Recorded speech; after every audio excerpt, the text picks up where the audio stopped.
Hey everyone, what's going on? Greg here again from Team Blast. So when I onboard new local SEO clients, one of the first metrics I look at is people viewed your business profile.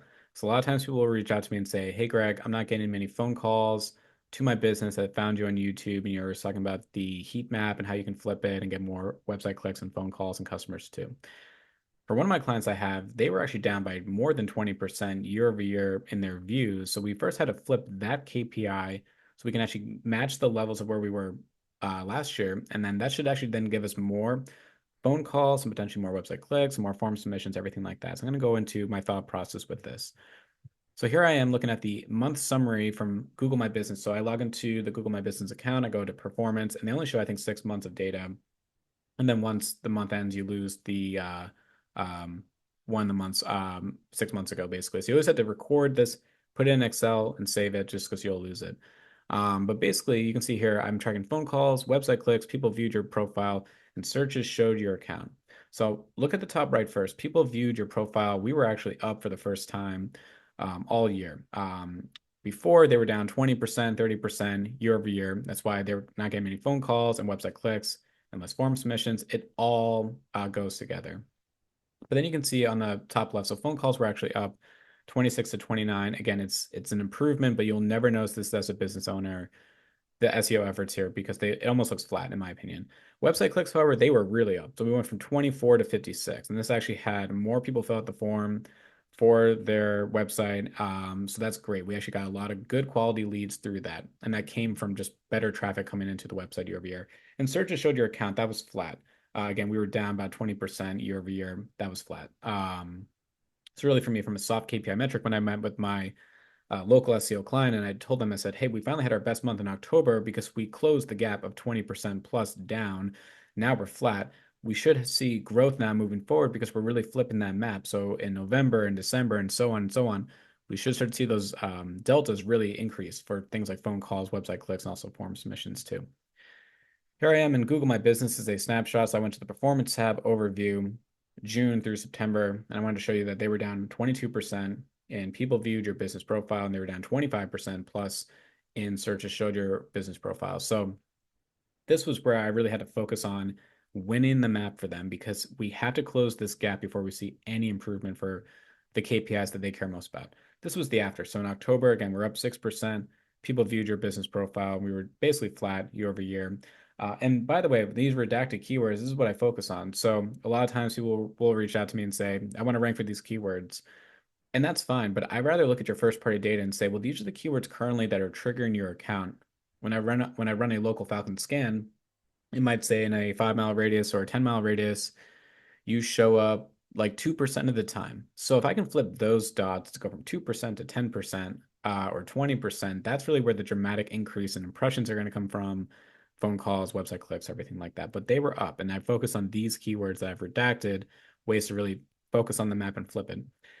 Small keyword wins equals big returns. So what I try to tell all my clients is that you might say, "Hey, I want to focus on the big cities, and I want to have my radius set to 20 miles, and I want to, really own the map here." But in reality, for local SEO, you got to win locally. And it sounds so obvious, but if you're 15 miles away from, a very major big city, focus on the small towns that are, that surround you.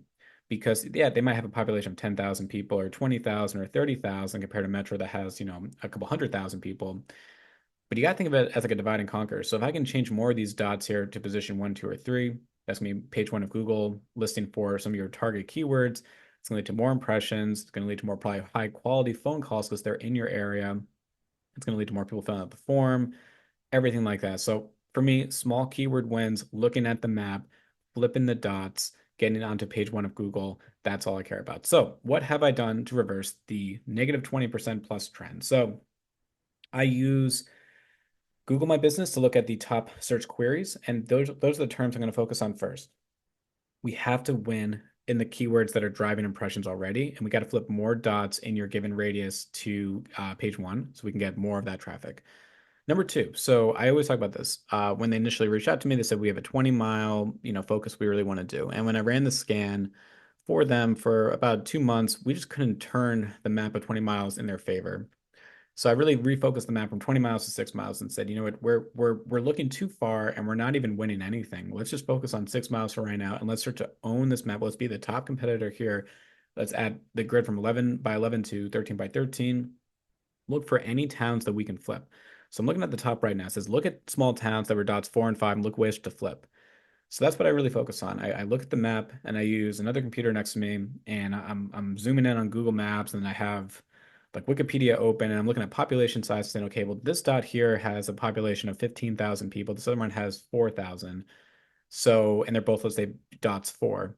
So I'm going to say, okay, if I can flip this dot here, it's going to, even though the local Falcon metric is going to be the same, I know this is going to lead to more impressions for my client. I'll look for ways to add that to the Google My Business account, maybe swap out a service area because we can only have up to 20. Maybe I might ask my client if they're going to be out in this area to send me photos of the team so I can make an update about that. And or even do question and answer content too. Just finding ways to really include those small town names in the profile are going to really help from a ranking standpoint. As I mentioned too, so creating updates for the Google My Business. So I'm really trying to keep it fresh. I notice a lot of times our competitors don't really use the updated section. I do. I think it has an indirect ranking signal because it's fresh, it's up to date. It could lead to more clicks, more phone calls because you can also have a call to action as well. So I'm trying to do anything I can to keep the account fresh and engaging and show that it's a really active account. We got on Trust Index. I tell it doesn't even matter if you're local, but I tell all of my clients if you care about reviews, you have Google reviews or Facebook or anything else like that, you should get on Trust Index. It's gonna really give you a valuable backlink. I don't care if it's follow or do follow. I care more about it from a brand search perspective. If you search for my client's name, you're gonna find Trust Index right there. And it's so helpful because again, we got to stop thinking about just only Google. We got to think about anyone who could be searching or just in general coming across their brand name. They search for it, whether it's on Google or Bing or anything else. They're going to find Trust Index has all these great reviews and it shows their name, address, phone number. So it's really powerful from a local standpoint. Next is make changes to the website to include small towns. So this is just like a hack you guys can take. You know, if you are targeting a big city, like for example, if you're like we're in Manhattan, and you service New York City, I would, encourage you to say stuff like, West Village, East Village, Soho, anything else like that. Really get specific into the neighborhood. So, it's when people say like, oh, I live in Manhattan, like then someone else too is like, oh yeah, me too. I'm on whatever street. It's easier to have that conversation like, oh yeah, I'm actually in this neighbor. I'm in Greenwich. Like, what about you? That type of thing is more natural. So really get very laser focused on your website copy and include those, either small towns or neighborhoods. It's really going to help. And then and more. So there's so much more that I do than simply just like add a few lines or description or service areas. But what I'm really focused on is looking at the map, getting more and more aggressive by saying, okay, let's change it from 9 by 9 to 11 by 11 to 13 by 13. I can keep getting even more and more granular. And I have another computer next to me and I'm zooming in on the map and I'm looking at Wikipedia and populations and I'm just looking for what are the dots that are most important to flip? Because at the end of the day, all I care about is being up in people viewed your business profile. I want to be up in double digits in November. I really want to have that gap. I want my client to get more phone calls. I want them to get so many phone calls that they're going to let me know their phone's blowing up and all this stuff. And there's like too many that are coming in. That's the perfect scenario. And that's what I want to get to, getting them found for the keywords that they want to be found for, get in front of people, improve the views, get more phone calls, website clicks, and form submissions too. There's a lot of work. It's not quick, but when you really study this map here and you look for ways you can flip it, that's what's going to lead to more success. So anyway, if you guys are a local business and you're having that same conversation too, saying, we're not getting enough phone calls, what do we need to do? You can head over to TM Blast, fill out the contact form. I can certainly take a look at your account and we can go from there to figure out what we might want to do next. Anyway, thanks guys for watching this video. Let me know if you have any questions, and as always, have a good rest of your day.